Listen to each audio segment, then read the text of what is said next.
Yeah, so Fambul, good day and welcome to yet another segment of this usual program, one-on-one talk with Adi Macauley.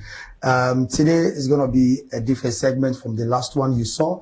And so today, as I say again, is here. And something new will come up where me and you go interestingly we want for no. So me will be the program councilor, my name is Moaiji Kama. This is Ambassador Television, Channel 32. So Fambul, before I bring Adi come, I want for make una know few things about Adi. You know, on the first segment, it was things that were insane. But I'll just do some small findings, probably test you for making all them. Adi Macauley is a former commissioner of the Anti-Corruption Commission, ACC, of Sierra Leone. He previously served as a prosecutor and later institution chiefs of prosecutions, 2011 to 2016. Before 2011, Adi worked as prosecuting defense counsel at the Republic of Sierra Leone Armed Forces, Courts Martial, and practiced law, mainly in the corporate spheres. Adi holds a Bachelor of Law, LLB honors degree from the University of London. He obtained a postgraduate diploma in legal education from the Inns of Court School of Law, London. He was called to the Bar of England and Wales at the Honorable Society of Inner Temple and also to the Bar of Sierra Leone. And is currently running for the flag bearership of the All People's Congress. That's APC. So, Adi, welcome to this program again. Good day. Yes. Thank you, White. Good afternoon, good morning, good evening, yes. Viewers, wherever on a day. I'm happy for their back. Yeah, thank you. I mean, this like Johnny would all take. Yeah, I know say it will interest people for the know about what he added the Green Council. So Adi, let's take this first question. We say if you win the 2028 election as the president of this country, how you feel say in the first term, how this country will look like? Waiting me go bring as president heading a government na this country na trust. That's the first thing. Okay. When the citizens get trust in you as a president, then get trust in your government as a government way ready for change the lives of Sierra Leoneans for the better. Then everybody will put in effort at the table and contribute to national development. Our problems are many. And there were problems that we don't accumulate over years. I will be making a big mistake I tell Sierra Leoneans and say, I get a golden bullet for can solve their problem inside 1 year. But there is a lot you can do as a government in a day. There is a lot you can do as a government in 6 months. There is a lot you can do as a government in a year. Growth and incremental process. Okay. It's not all done in 1 day. So for such Sierra Leone problems then, especially economic recovery, there are very many ways we would deal with the structural weakness of the economy. Okay. You get for make sure say we get sustainable economic growth, and you also get for make sure say you improve the welfare of citizens. But you cannot improve the welfare of citizens without having an economic growth where they give you the backbone in terms of dividend for bring the things that we could make people in welfare improve. So you get for start with quite a lot of things, and we go start now today with policies that we me feel say I will come in as a president heading a responsible government. We get to look at the macro economic policies of the country. What I mean by that, now actions that we government they take in terms of policies, because for every decision we government take, it get serious impact on other economic fundamentals, and production, supply and demand. If government raise taxes, when a fiscal decision, it get effect on demand and supply of certain product. Because if you raise taxes on certain product, the cost of production will go up, and when the cost of production go up, the unit price of which you produce will go up. And if you want to really buy, not get an improved economic situation, then the demand will reduce. So first thing first, we get to look at the budget deficit. Budget deficit basically means we spend more money than we receive. You get to deal with them. You also get to deal with the national debt, because they only go hand in hand. Yes. Because in your budget, you get to make room for pay. Okay. The national debt you already get. Starting with dealing with or balancing the budget, you get to look at the expenditure of government. And how do you reduce government expenditure without it affecting the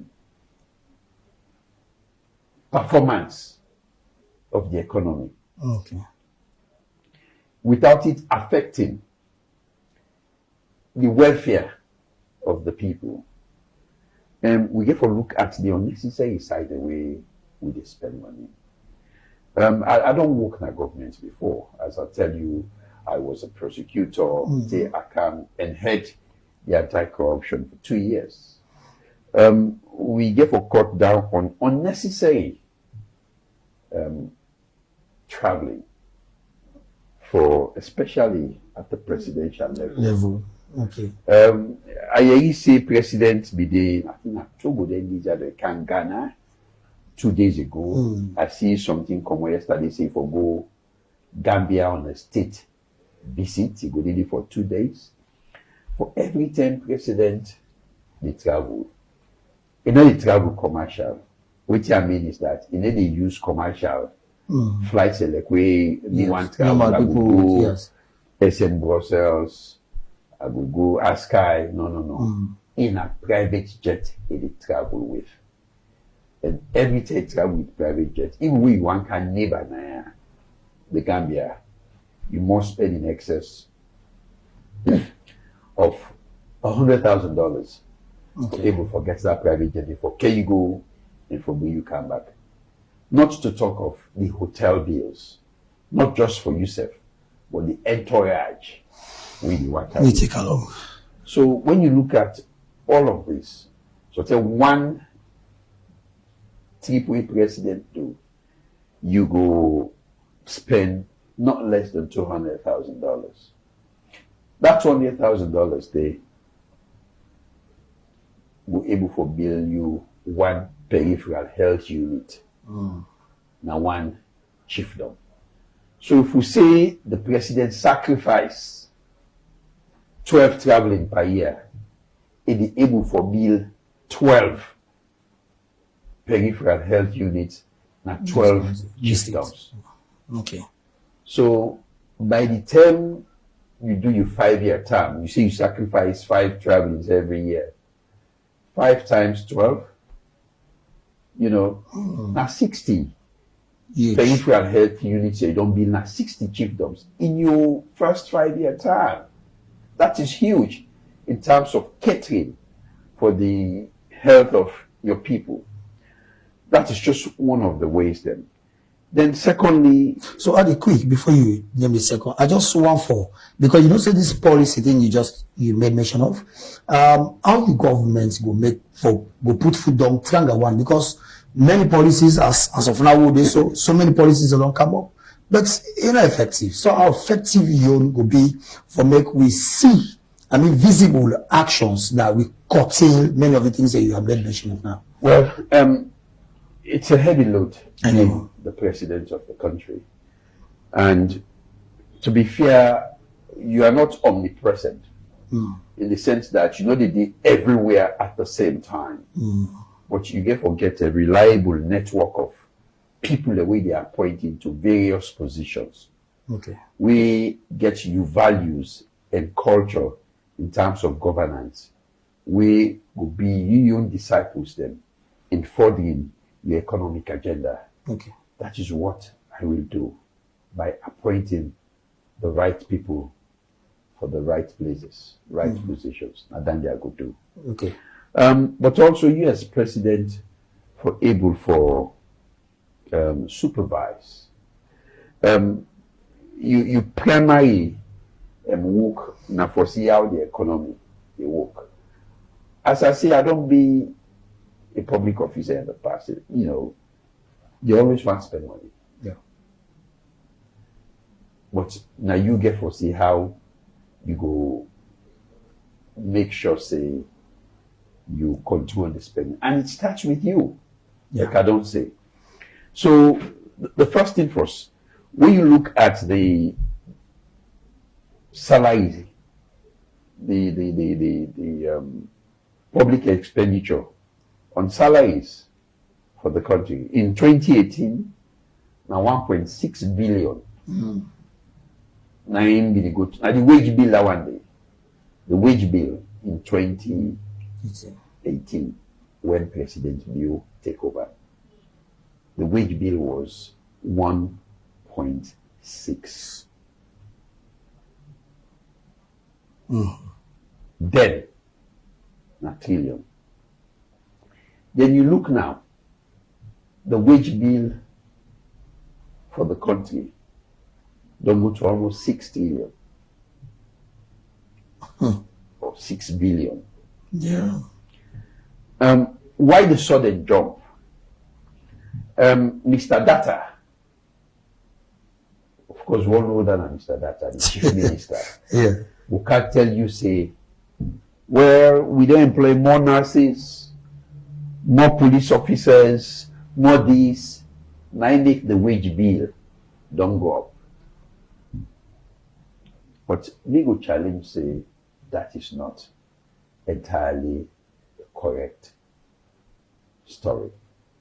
The reason why the wage bill they go up now because of the political appointments where President Bio don't make since he came office.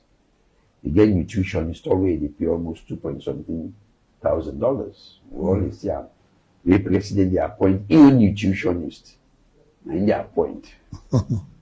So when you look at just one presidential appointee, his salary will pay at least 10 teachers or 10 police officers. Because one man, you know, when you pay somebody $3,000, that $3,000 they will give you at least 70 million euros. You watch some teachers, probably they receive, depending on the grade, when the teacher they will receive 1.8, 2 million. So when you do the necessary division and calculations, you realize it's just one presidential appointee. In salary, they pay 10 teachers.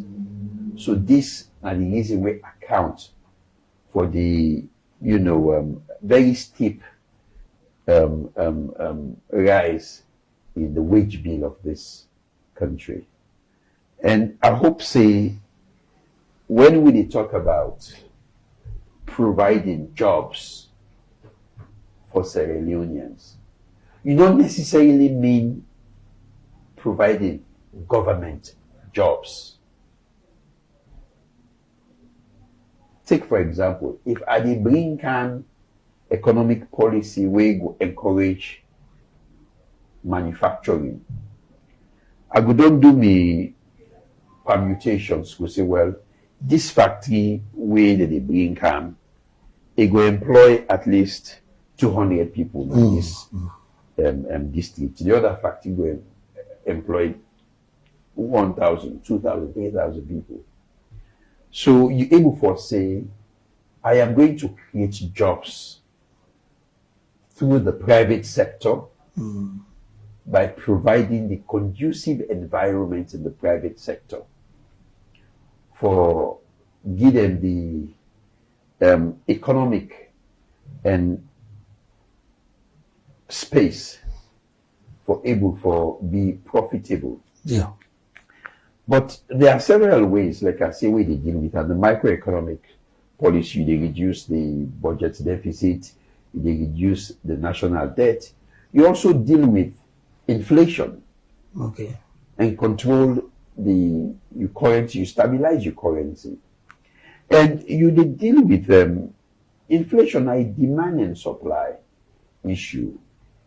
If you get a very weak currency, then inflation will go very rapid, because today where you currency go down, the cost of purchasing goods them from out of the country, it will increase. Yeah.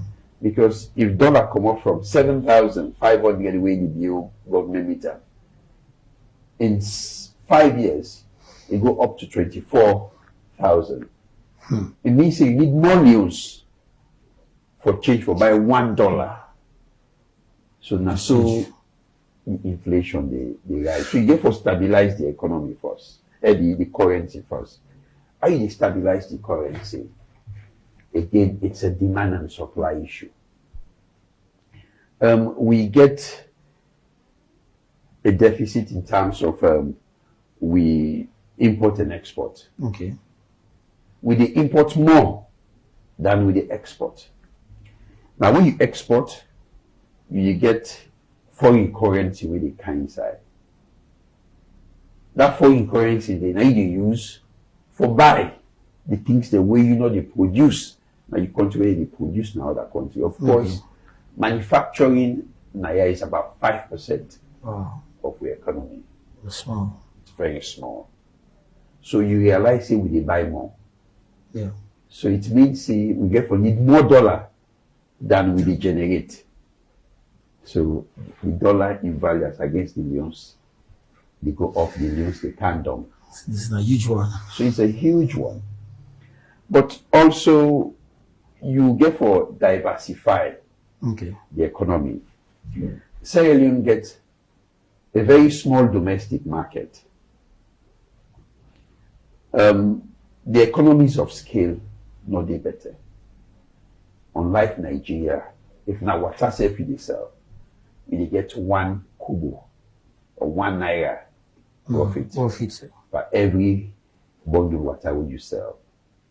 If 50 million people buy 1 bundle every day, now 50 million naira profit. Now you don't make. So the economies of scale, they increase the profit margin, even though the profit on the unit of on the unit of every product small, but the because of the size of the country, the profit margin will increase because of the economies of scale, the number of things they really buy. So we not get that luxury there. We get a very small domestic market. So the only thing we go make we improve on we production now for make sure say we manufacture things only for sell now other countries like Guinea, Liberia, and so on and so forth. And we relied mainly on extraction, whether not iron ore, but gold or diamond and all of that.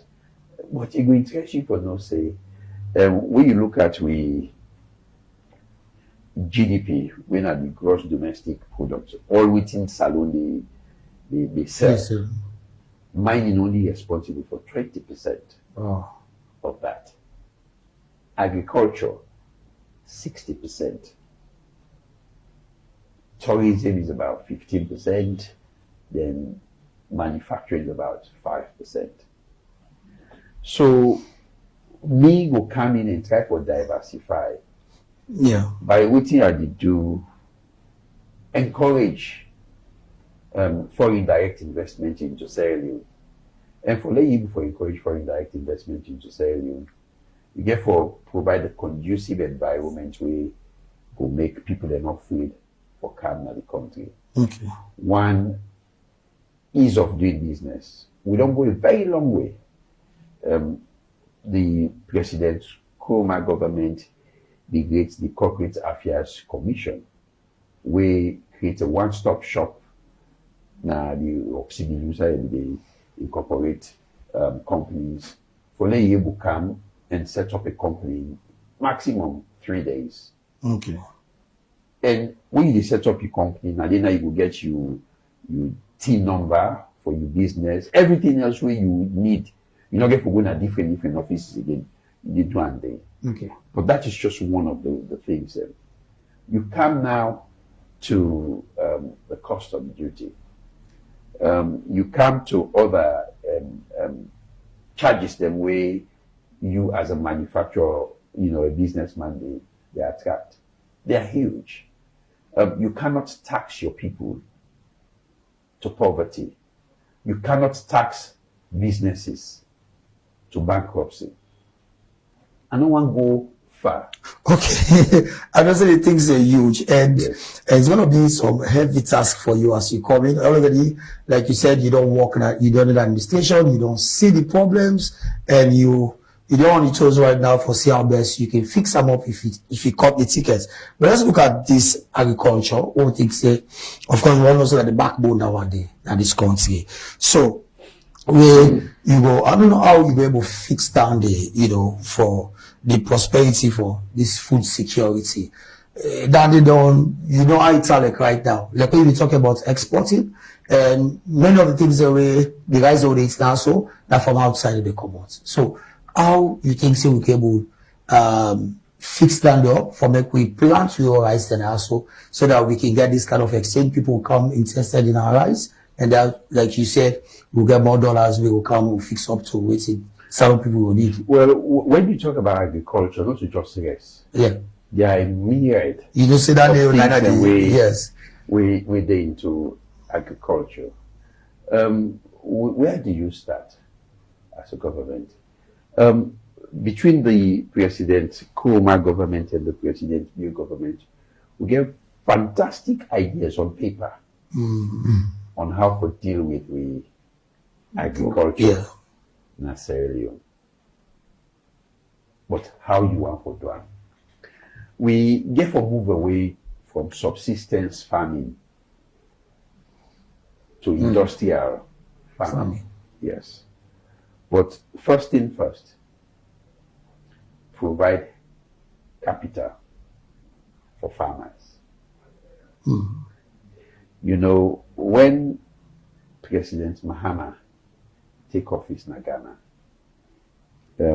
then set up something we will get like SLPMB now. Yeah. He make sure say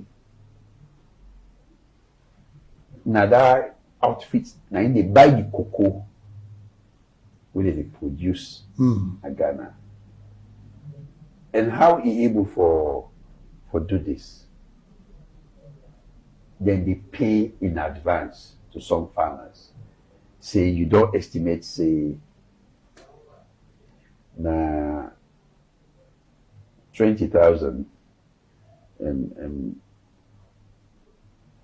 kg of cocoa you will produce for this year. Probably they will pay you 50%.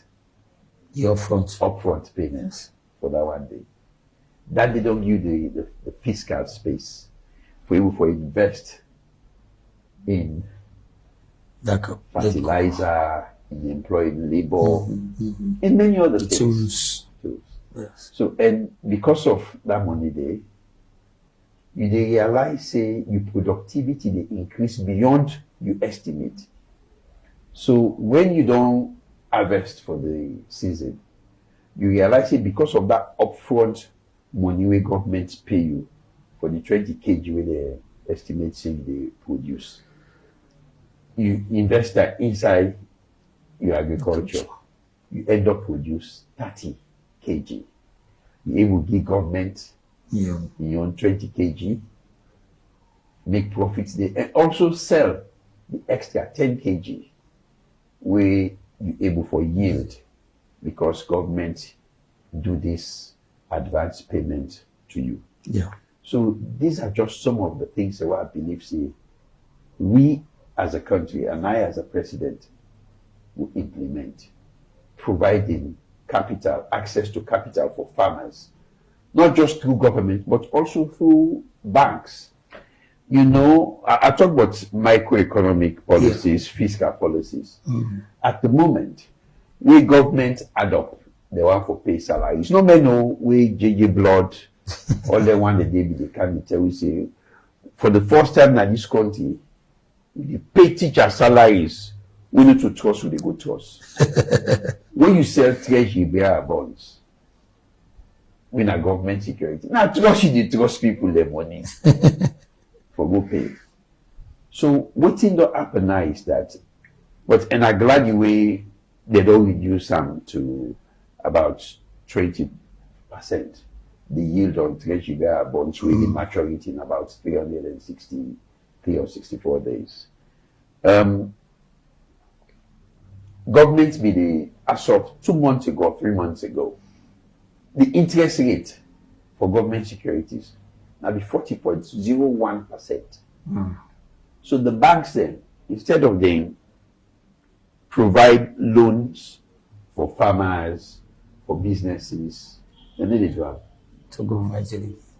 then they go buy securities from government for two reasons. One, that they get high margin of returns in the investment when at treasury bearer bonds that they buy. And secondly, it's less risky. You know, say no matter what happen, government get for PM. So because the commercial banks them they lend less to businesses, agriculture, you know, some other form of business we really do, it reduce the ability for entrepreneurs to get access to finance. If you don't get access to finance, you're not able for set up your business or you're not able for expand. Because some man already don't get a business where they want. But it don't reach your own equilibrium. You know, you don't reach point where you're not able for improve beyond now and day. What you need now, injection of capital for letting you expand. And business when they expand, when they stagnate, it's not sustainable. So what we go do? We go make sure say we reduce the cost of borrowing. And how you reduce the cost of borrowing? One, you get for cuts down on the number of government securities where they sell to commercial banks.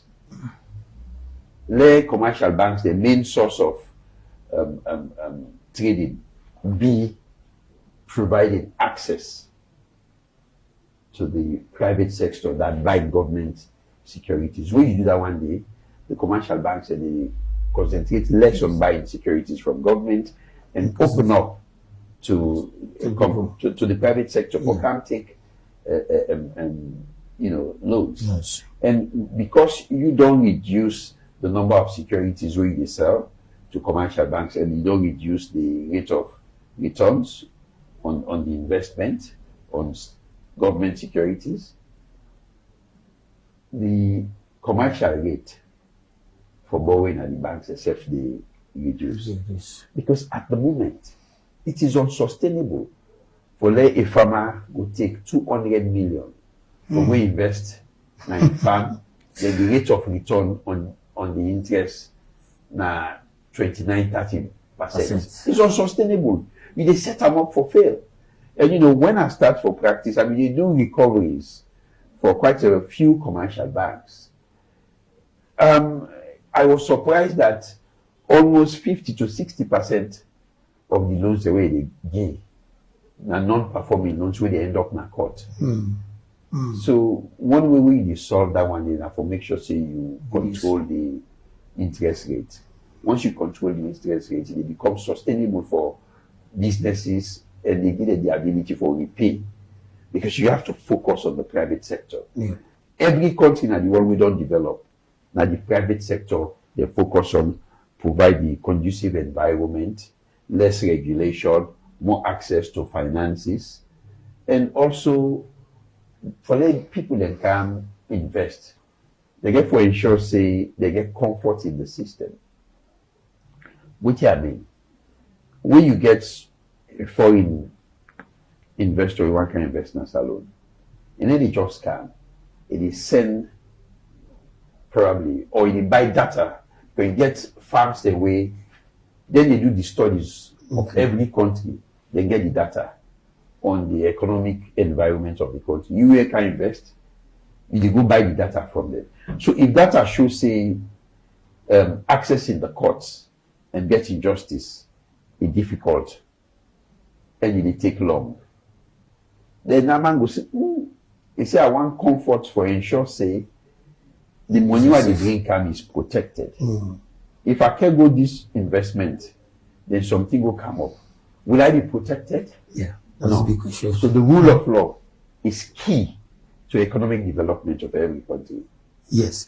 So the rule of law is important to the economic development of the country. So Fabul, if you just be tuning this now, one-on-one conversation with Adi Macauley. Of course, it's a household name. You and I know who is Adi Macauley. So today, so again, this is Amaze Television, channel 32.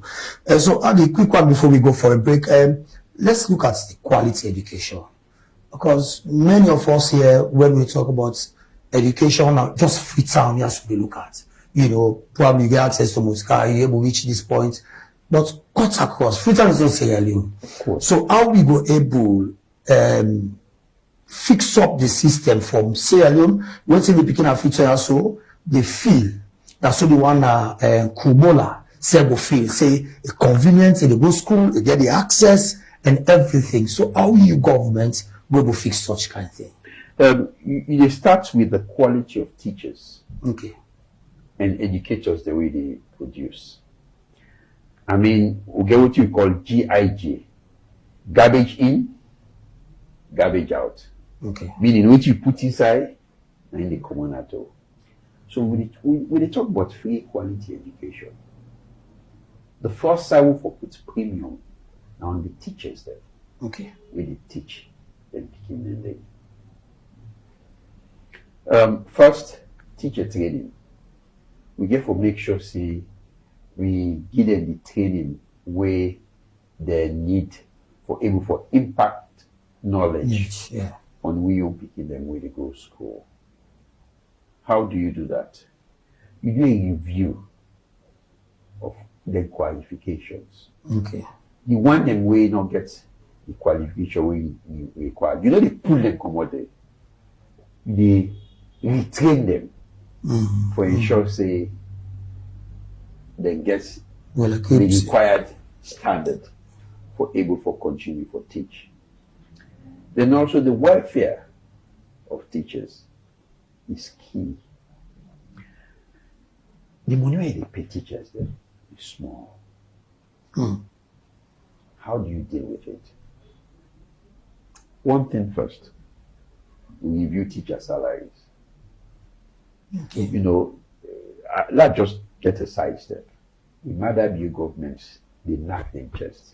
So we don't increase teacher salary from this to that. It's true. But is it correct that the economic value of that salary did not increase? No, did not increase. No. It's not just the numbers we did look at.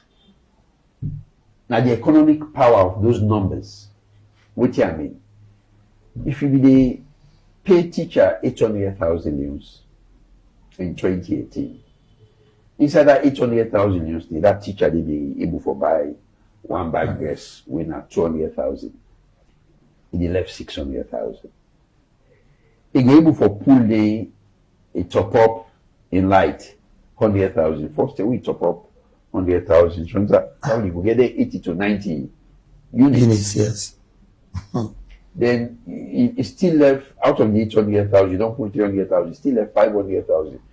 So they put 200,000 for rent for the month. Still get 300,000 we will manage for Plaza's money. It wasn't the best, but at least you could do something with that. So now they increase your salary to say 1.2 million, 1.3 million, 1.4 million. You buy one bag dress first, 1,100,000. They left 400,000 for you first.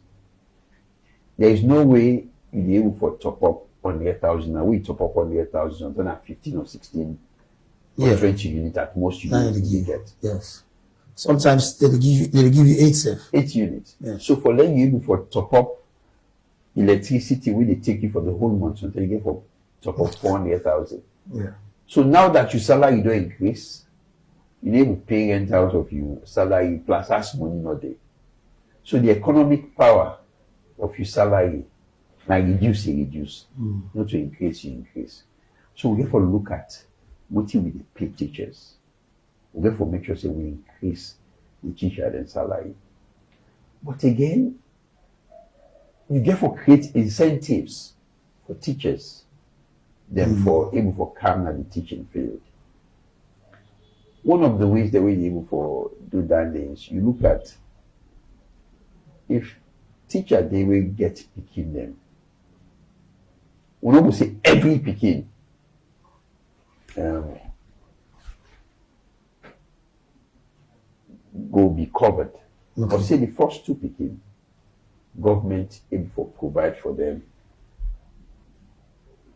Then for meet the educational needs, scholarship up to university stage. You know how many people they go fetch for can be teacher. Good teachers, because you know say me 2 picking there, they will get free education till they reach university. They will get scholarship with government they give them. We get for prioritize teachers that picking the only give government bursaries for universities. Okay. Then you get to look at the housing for teachers. We get to come up with a low cost housing again. We get a lot of companies that now they do brick housing. Yes. Interlocking brick housing. Yes. You know they use boku cement. You know they use iron rod. So then for 2 or 3 bedrooms, so then now 1 ton iron rod you go use for the interlocking here. For do the beams then. Because for do pillars, now interlocking. Definitely. So you don't need pillars for cabin, concrete, mortar. No, you don't need that one day. So we make sure we encourage then companies here where they can do when they do their brick construction here. So okay, let's go into it there. Provide we 600 units of houses in the western area. 2 bedroom, 3 bedroom, 1 bedroom. We dey talk to so and so commercial bank say we the government dey override that loan the debt. We dey guarantee am. So once that bank don't give the loan, they build houses then they. This company now they selling houses and they to the teachers then. Government they pay the company upfront, they cut on the teacher their salary small. So you the teacher, you don't get also you own without breaking sweat. So there are a lot when they talk about free quality education. And they talk about the side where they improve the quality of the teachers them. So you come now to the school picking them.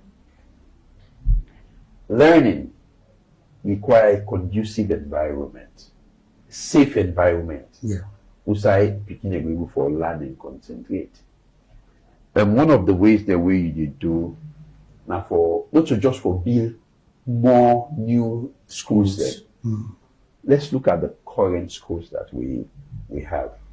How do we improve on the infrastructure of their school day? So school day, you don't get toilet. Then the area where it is this rainy season, when they can, PK they took the bench one gonna us. But we call them schools. So not just the number of schools we they approve. So people already approve their schools, they are not the quality of the schools. They're not able to survey for give license to this. The problems are many.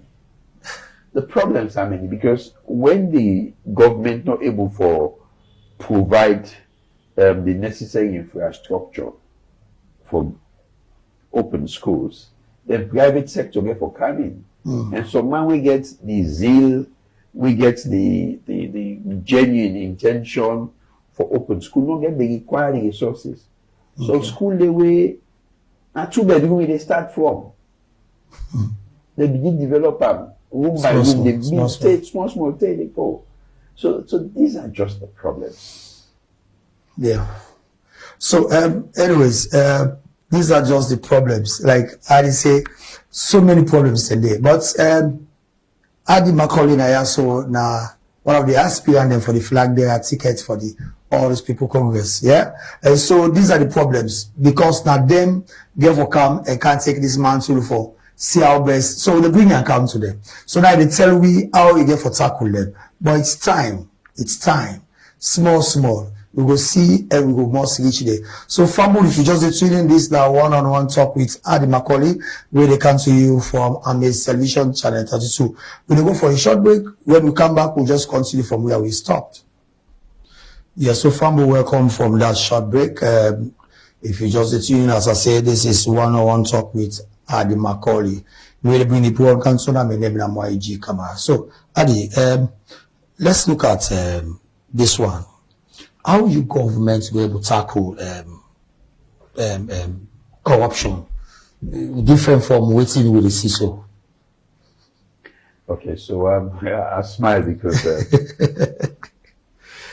one of the slogans of my campaign that Adi Macauley, the name corruption fears. Okay. So we corruption you give name really free. To the world.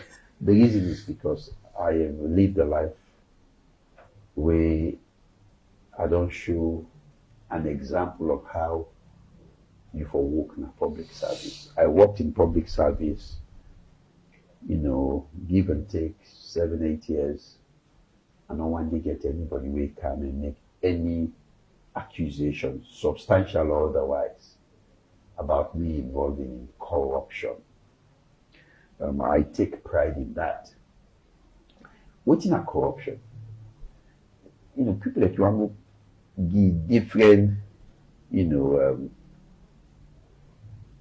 academic definition for to corruption. Me basically, like you just say, corruption a crime against the society. For every time when you involve in corruption, it will affect society, whether at large or a small section of society. It must affect us. Definitely. So corruption is a crime against society. Let me just get context. When we take over governance in 2007, Sierra Leone was ranked about 160 something out of 168 or 69 countries. By the time we left governance in 2018, Sierra Leone was about 132. We don't go to 122. It's a significant improvement. Normally when people talk about the fight against corruption, all they think of investigate, arrest, prosecute, jail. Yes, that is one way we deal with corruption, crime and punishment. But you get to look beyond that one day. Social scientists, behavioral scientists, they don't tell we say deterrence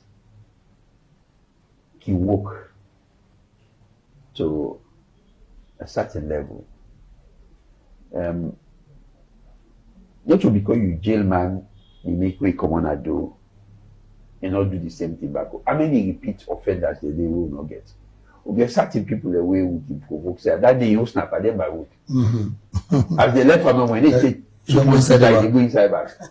So it show you say jail, they will do nothing. So what next? So what do? You make sure say you put measures in place for make that person not do what they can go inside jail. So I come and say I will focus more so on prevention. Okay. How do you prevent corruption? I'm an expert in corruption, but I do my masters. Systems and processes. Now, a way you significantly reduce the corruption rate in the country. Okay. When you get proper systems and processes in place, it will lock all loopholes where people that they use for be corrupt. Yeah. I can give one example. When you come off with a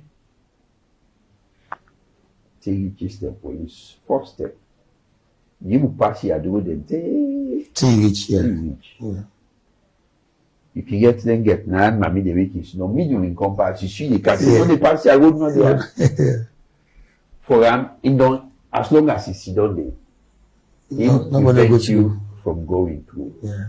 When I'm not a man, nature must call him. Yeah, he must grab. We grab, he go inside for more answer to the call of nature. People in the campus. Because in order to put system in place, when you make sure say nobody not pass, even if another day. If you be done fence in one of us, you can get nobody nearly passed it. Exactly. So systems and processes is one of the ways where you reduce corruption. For example, you reduce the interaction between the service providers and the ultimate beneficiaries. Good technology. Okay. Let me see if you want to apply for driver's license. Let me see now online you do all the processing. Take for example, UK now where you go they want to apply for driver's license. You know they walk into any office. You go online, you fill out, you attach your passport picture, you pay the necessary fees. They will send you your provisional driver's license, your friend, instructor where you learn from, where you feel say you don't sabi, you book for your practical, we don't book for your practical done. You pay online, you do all that one day. The only thing we do, we get interaction with the person, now the instructor or your examiner, where they go watch how you drive. If you pass, you give you certificates. Within 2 days, you don't receive your driver's license. Wow. How this they happen? Once the computer, they don't feed in say this person pass, and the computer says the instructions to printer for print your driver's license card. Not to mortal man they go do that again. The programmer for make as the same white don't pass, they be printing ID card straight away. So these are systems and processes. So you don't get to go bribe somebody for making print your ID card for speed up the production of your ID card on a computer and anything with that. So technology and grabbing this generation of anti-corruption strategy, we unveil sometime this year, the focus on how we utilize technology for fight corruption. So systems and processes for me are one of the ways we fight corruption without necessarily jailing people. And human beings can like for take risks. Some people want the opportunity they for be corrupt, they may be corrupt. It's a must, so I must do that. Yes. And I'll go back to my own days na ACC. When I take over as anti-corruption boss, I ensure say not only I focus on corruption, but also focus on systems and processes where na be the key in ensuring that we improve in the corruption rating in the country. I bring in the Pay No Bribe campaign. Okay. I bring in the online assets declaration, and that helps the government and the people of this country in several ways. You no longer need for go take your form, you fill and in, you go and submit them. Now you can take your phone. If you're a government worker, you go to the anti-corruption website where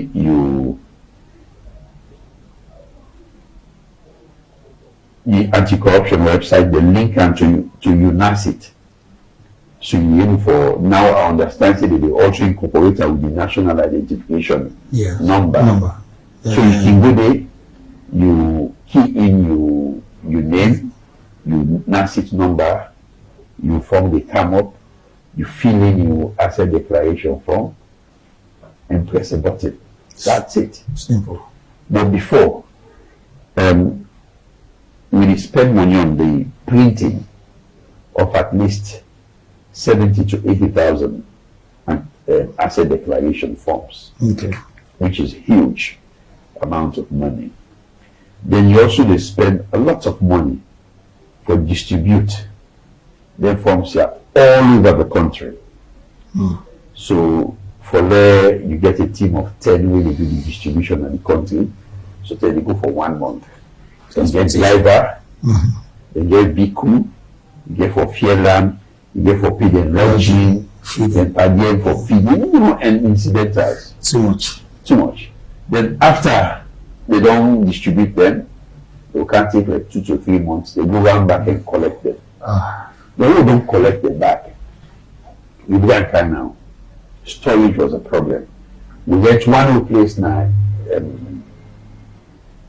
Tower Hill, Little House, for store with asset declaration forms. So now, if I investigate why I want the asset declaration form, so then I need bien. So they for put all the one they didn't do, begin look for more asset declaration form. It's just too much. It's a whole day, more than a day. Takes time. It slows down the work of the ACC. So with this online asset declaration, now just the way you keep more in the system, it come up straight away. And within 2 minutes, you don't get access to your asset declaration from where you enter public service or from where you start for declare assets. And I not just stop there. We do what we call disaster management transparency initiative.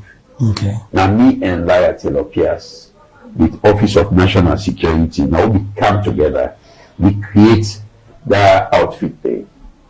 So within why we create them, I was one of the prosecutors who prosecute some of the Ebola cases when I was a prosecutor. I realized systems not be in place. So we don't create that disaster management transparency initiative. We don't work with government. So we started using that platform during the Motorman landslide. We do a website where we make sure we monitor in real time the pledges we humanitarian bodies, countries, and individual and the country they make. Take for example, UKC will pledge $10 million. We put it on the website saying UK don't pledge $10 million. But I will tell you, saying many of the 10 way countries and international humanitarian bodies they announce it, oh, this disaster will not take place in this country, we will commit $5 million today. But we can't find the disbursement, something like $2 million they disburse. Why did it happen so?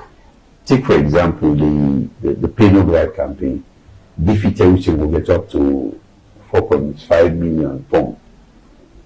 We use which they disburse and not facing they reach up to 2 million pounds. But the reason why this is important for tell the public is that when the public there is ability they give 10 million. They don't take as ability number in hand.